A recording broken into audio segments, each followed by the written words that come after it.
Me revoici pour la deuxième partie du suite bicolore. Donc vous avez assemblé les deux manches en raglant au devant et au dos. Donc vous obtenez ceci. Évidemment, on n'a pas encore cousu les sous-bras. Avant de reprendre la vidéo, j'ai au préalable plié le devant en deux et marqué au fer à repasser ici. Donc, comme ça, vous aurez le repère du milieu devant pour placer la poche. Alors, la poche, avant de reprendre la vidéo aussi, je l'ai surjetée sur tous les côtés, sauf le bas. Maintenant, si vous surfilez le bas, ça n'a pas d'importance, au mieux trop que trop peu. Ensuite, après l'avoir surjeté ou surfilé, suivant si vous utilisez une surjeteuse ou une machine, j'ai repassé, parce que notre ami le fer à repasser est un super copain. Vous repliez donc les valeurs de couture qui sont de 2 cm sur le dessus, c'est marqué sur votre patron, hein, et 1,5 cm sur les deux autres côtés, donc le côté en oblique et le côté droit. Le côté en oblique, c'est celui où on passera la main dans le sweatshirt. Donc, vous surjetez tous ces côtés-là, vous repliez au fer à repasser vos valeurs de couture et puis nous allons faire une petite surpiqûre ici sur la partie oblique de la poche. Donc, je la pose à plat pour que vous la voyez. Donc, sur la partie oblique ici, vous allez faire une surpiqûre, la même chose de l'autre côté et on se retrouve. Me revoici. Donc, les deux surpiqûres sont faites sur les côtés obliques, ici et là-bas. Vous avez évidemment avant aussi marqué le milieu de votre poche. Vous allez prendre votre devant, bien à plat, hein, donc ne coincez pas le dos avec, ce serait dommage. Vous allez venir mettre votre poche, donc le bout de la poche, ici, le fond de la poche, sur le fond du devant, comme ceci. Vous allez replier les 2 cm de votre valeur de couture de la poche qui finira comme ceci. Alors, un petit truc pour ne pas avoir une surpiqûre ici, comme vous avez replié votre ourlet, donc comme si elle était finie, et ici vous êtes bien plat, vous mettez un petit doigt ici et vous ouvrez la poche comme ceci. Vous la coincez et vous êtes donc toujours sur le milieu.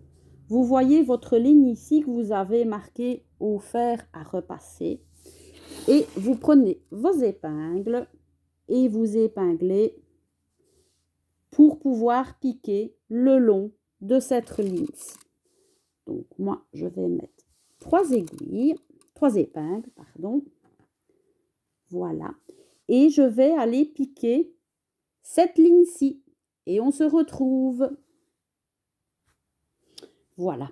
Vous avez donc fait la piqûre sur le haut de votre poche. Maintenant, vous allez la remettre sur l'endroit. Voilà. Bien la placer. Et comme vous avez repassé vos deux côtés, ils vont tomber impeccablement bien. Donc voilà votre poche kangourou. Donc le dessus de la poche avec une piqûre par en dessous, la surpiqûre que vous avez fait sur l'oblique et vous avez vos deux côtés donc qui sont repliés ici et que vous allez de nouveau épingler pour aller faire une surpiqûre de chaque côté de la poche. Donc en piqûre droite, ça, il n'y a pas nécessairement besoin du point élastique. Il n'y a pas de problème. Maintenant, si vous êtes réglé sur le triple point élastique, c'est du jersey. Vous pouvez sans problème. Donc, vous allez faire la surpiqûre ici de chaque côté. Quand vous aurez fait cette surpiqûre ici de chaque côté, vous avez ceci. Vous obtenez ceci. Donc, les deux manches, le devant, le dos. Vous allez rabattre le dos sur le devant ou le devant sur le dos, peu importe. Et vous allez mettre des pinces tout le long du sweatshirt. Donc, du bas de l'ourlet au bas de la manche. Vous allez faire ça tout le long. Et on va venir donc assembler tout le sous-bras, qu'il soit du corps et de la manche, en une seule couture. Donc voilà, vous avez assemblé tout votre sous-bras du poignet ici jusqu'au bord du bas. Donc hop là, on remet ça à plat. Voilà, comme ceci et comme ceci. Donc vous vous retrouvez, voilà, avec un sweatshirt comme ceci. Votre sweatshirt est déjà presque fini. Et oui, ça va vite. Donc vous reprenez vos bords-côtes. Donc vous avez 4 bords-côtes, 2 poignets, un col, un bas. Vous allez commencer par celui que vous voulez. D'accord? Je vous explique le principe d'un et tous les principes sont les mêmes pour les 4 bords-côtes. Aussi bien du col, des 2 poignets et du bas. Donc vous avez votre bourre-côte que vous avez soit piqué, soit surjeté. Vous les retournez sur l'endroit et vous le pliez donc en deux, comme ceci. Hop, vous obtenez donc ceci. Ils sont mis couture sur couture et là vous avez un pli aussi qui montre la deuxième moitié. Alors, votre couture, vous allez décider, moi je les mets toujours sur le côté, les coutures. Pourquoi? Parce que même celle du col, j'ai remarqué que si on la mettait au milieu dos, ça a tendance à un petit peu mettre le col de biais. Donc même le bord-côte de votre encolure, je mets à une couture de la manche pour ne pas qu'elle se retrouve ici. Donc vous avez la couture ici et vous mettez sur un des deux côtés, donc en droit. Ceci, évidemment, il est en droit des deux côtés. Le pull est en droit à l'intérieur. Vous mettez ici donc couture sur couture, une petite pince. Vous le pliez bien en deux. Vous avez le pli du bord-côte qui est marqué ici, qui montre la moitié. Vous le mettez sur l'autre couture de votre sous-bras et vous mettez une petite pince aussi. Voilà. Donc, vous voyez, vous avez à l'intérieur le bord-côte sur votre sweatshirt. Vous faites exactement pareil pour les poignets et le col. Je vais vous montrer. Comme c'est une emmanchure raglan, vous allez me dire, oui, mais où est mon milieu? Est-ce que je mets au milieu de ma manche, etc.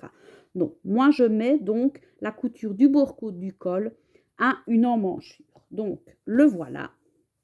Donc, je le plie aussi envers sur envers pour qu'il se plie en deux. Je le plie bien en deux comme ceci. Et donc, à une couture, je le mets toujours au dos, à la couture ici, à l'intérieur, donc à l'endroit. Je me dis, voilà, je le mets là. Alors, petite astuce, en général, si vous savez, vous mettez vos valeurs de couture qui se plient sur la manche. C'est toujours vers la manche que c'est le mieux. Maintenant, si vous le faites dans l'autre sens, ce n'est pas dramatique non plus. Vous mettez une petite pince pareille. Et puis, vous allez aussi de nouveau avoir la moitié du col qui est marquée, donc bien plié en deux. Alors ici, si vous avez mis à la couture arrière de la manche, la moitié arrive à la couture avant de la manche en opposé.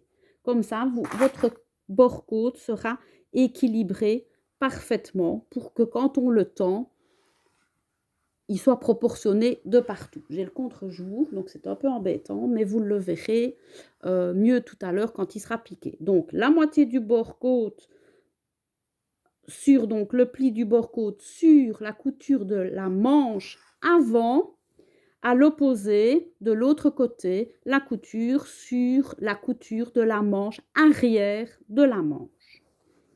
Voilà, donc nous allons aller piquer ou surjeter tous ces bords-côtes-là, donc en tirant dessus, en piquant pour que ça se proportionne tout à fait correctement.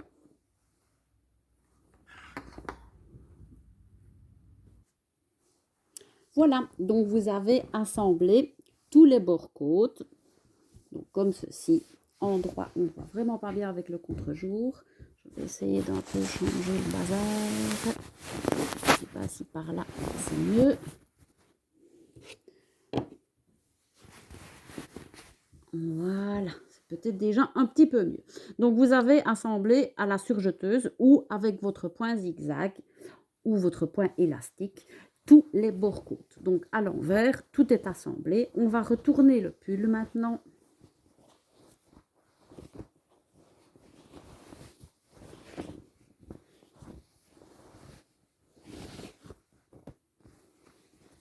Hop, hop, on le secoue un petit peu.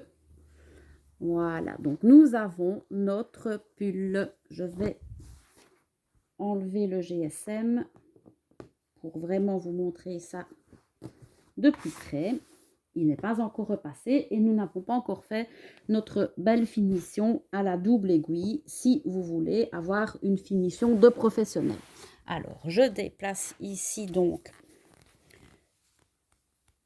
le GSM, puisqu'on fait ça avec le GSM pour le moment. On va essayer de refilmer ça correctement. Donc voilà, vous avez un sweatshirt bicolore. Alors, ce qu'on va faire maintenant à la double aiguille, vous allez enfiler la double aiguille sur votre machine. Ou si vous avez une recouvreuse, c'est bon aussi, d'accord? Donc, on va faire une surpiqûre ici, tout le long du col et tout le long du bas pour avoir une surpiqûre impeccable et une finition impeccable. Maintenant, celles qui ne veulent pas chipoter et qui ne veulent pas le faire, il n'y a aucun problème, ça n'enlève rien au modèle. D'accord? Donc ici, c'est juste vraiment une finition pour avoir une finition tip-top sur l'encolure et sur le bas du pull. Et puis un bon repassage. Donc moi ici, j'ai une recouvreuse. Qu'est-ce qu'une recouvreuse? C'est comme une double aiguille. Donc par devant, elle fait 2 piqûres et par derrière, elle fait un beau surjet. Vous, si vous avez une ménagère et la double aiguille, ça fera un simple zigzag derrière, mais qui retient déjà bien aussi pour les tissus qui s'effilochent. Et vous aurez 2 belles piqûres devant. Donc je vais aller faire ça, donner un petit coup de fer à repasser et je vous montre le résultat final. J'ai résolu le contre-jour pour les prochaines vidéos. On sait comment faire. Donc voilà, avant le repassage, d'accord? Je vous montre déjà que vous voyez un petit peu la surpiqûre. Voilà, avant le repassage. Alors, petit détail, je vais essayer de retrouver. Une recouvreuse n'a pas de marche arrière. Donc là, évidemment, il faut revenir sur la piqûre. Votre machine ménagère en a une de marche arrière. Donc, petit conseil, faites toujours votre marche arrière ou votre surpiqûre que vous repassez là où ça se voit le moins. Donc ici, je l'ai fait dans le rosace, vous voyez, dans le blanc, au fil blanc, on ne voit quasi pas où j'ai fait la marche arrière. Même à la vidéo, je crois que ça ne se voit pas du tout. Idem, évidemment, pour le bord du bas. Donc, essayez toujours de mettre, quand vous avez même un tissu à motif, votre marche arrière, là où il y a un motif de la couleur de votre fil que vous surpiquez. Un petit repassage et je reviens. Et voilà, le sweatshirt donc a été repassé un petit coup pour que toutes les finitions se mettent bien, d'accord, y compris la poche, donc avec la petite note qu'on vient mettre ici. Voilà, ici, l'entrée est un peu juste, mais c'est une petite taille que j'ai fait pour vous montrer. Donc voilà, voilà la finition de la double aiguille. Donc la double aiguille, vous aurez exactement le même résultat que ceci, aussi bien sur le col que sur le bord. Moi, à l'envers, évidemment, voilà, j'ai une finition comme ça, vous aurez un zigzag. Et voilà, le petit sweat bicolore n'a plus qu'à être porté par une jolie demoiselle. À bientôt pour d'autres tutos.